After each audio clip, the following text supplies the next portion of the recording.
Hey guys! Welcome back to our channel. Today, samahan nyo kami sa isa sa pinakamagandang lugar sa Pilipinas, ang El Nido, Palawan. From stunning limestone cliffs to crystal clear waters and hidden lagoons, El Nido is truly a paradise worth exploring. In this video, ipapakita namin sa inyo ang aming El Nido tour experience, island hopping, snorkeling, at syempre pagkain ng fresh seafood habang tanaw ang napakagandang dagat.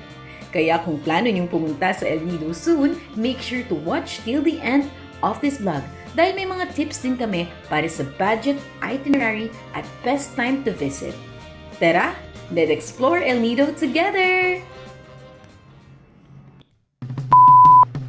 And so, our Palawan journey begins. Mula Manila, maaga kami bumiyahe papuntang airport. Excited na kami for our flight to Puerto Princesa. Hindi naman halata sa mga kasama ko, di ba? It is the gateway to paradise. Our flight was supposed to leave earlier, pero na-delay kami ng kaunti. Actually, hindi siya kaunti. 9 p.m. dapat, pero mga around 11 p.m. na kami nakaalis. Travel time from Manila to Puerto Princesa is about 1 hour and 25 minutes. Pero kahit late na, worth it pa rin naman. We finally arrived in Puerto Princesa around 12 a.m. A bit tired, but still full of excitement for the adventure ahead. Paglapag namin, dumiretso na kami sa Angelic Mansion. Ito yung aming first hotel dito sa Palawan. Ang nagsundo sa amin is provided ng mismong Angelic Mansion. Super tapit lang nito, mga around 5 minutes away from the airport, kaya sobrang convenient after your flight. Pagdating namin, nag-check-in muna kami at nagpahinga ng kaunti. Doon sa tabi ng hotel, may tindahan na sari-sari store. Doon kami bumili ng mga supplies like noodles, tubig, konting snacks for our light dinner for that night. Para handa naman kami sa aming early tour bukas. Kinabukasan, nagising kami ng maaga at nag-enjoy sa aming breakfast sa hotel. Included na siya doon sa payment namin, kaya sulit na rin. Simple lang pero nakakabusog. This is a perfect way to start our first full day here in Palawan. At ayun, tuloy-tuloy na ang adventure. Ready na kami to explore the beauty of Puerto Princesa and beyond. Before heading to El Nido, we first explored Puerto Princesa. At syempre, hindi kompleto ang trip dito kung hindi mo susubukan ng famous underground river tour. Around 7 a.m., sinundo kami ng tour guide sa Angelic Mansion, kung saan kami nagstay for our first night. It was a long land ride going to Sabang Port. Pero enjoyable naman dahil very friendly at informative si Ate Guide. Habang nasa van pa lang kami, inexplainan niya ang itinerary at ilang reminders para sa tour. Pagdating sa port, we had to wait for the processing of our permits para sa underground river. Habang naghihintay, may optional side trip si Ate Guide, ang Sabang Zipline.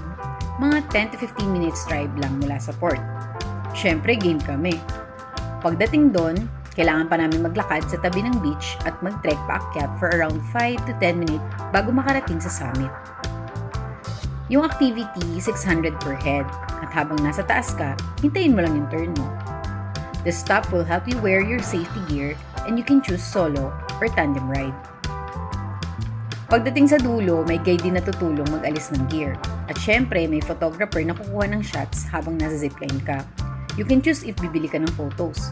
$250 for 4 soft copies at $200 each naman kung gusto mo ng printed copy.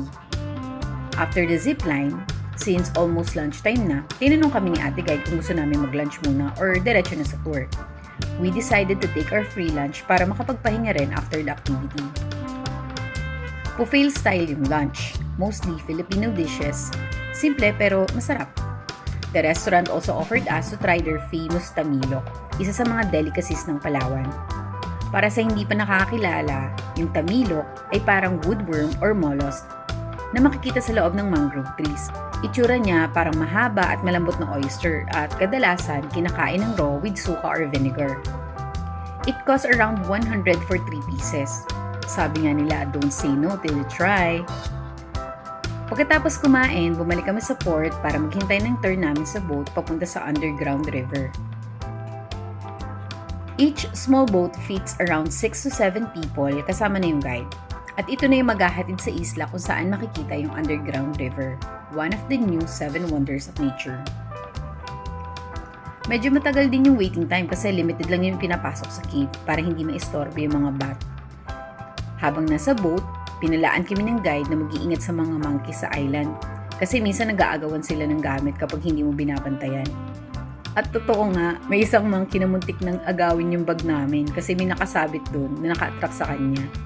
Buti na lang nakatakbo kami agad. Grabe, parang mini-adventure din yun.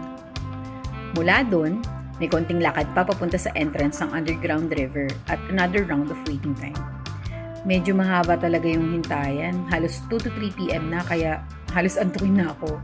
Siesta time eh. Pero worth it naman kasi they really control the number of people inside para maprotektahan ng cave.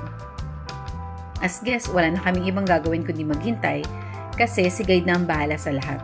Siya yung nag-aayos kung kailang turn na. Before pumasok, binigyan kami ng disposable earphones at audio guide. Dati si boatman lang yung mag-explain. Pero ngayon, pareho na kayong nakikinig sa narration habang pinapakita niya yung mga rock formations. Inside, bawal humawak ng bato, bawal mag-ingay, at huwag bubuka ang bibig kasi baka mapasukan ng bat poop or pee. The underground river tour lasts about 45 minutes. Malamig, madilim at medyo syempre, amoy paniki, pero sobrang ganda ng loob.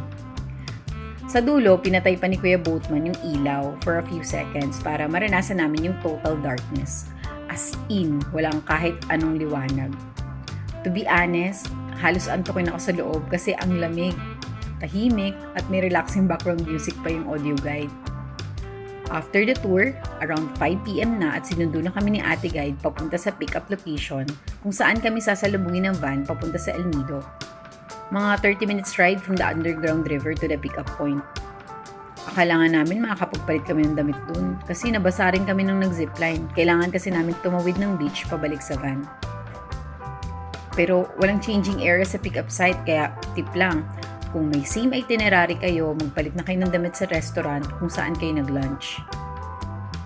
Kami kasi, naghilamos lang, thinking makakapagpalit pa later. Big mistake.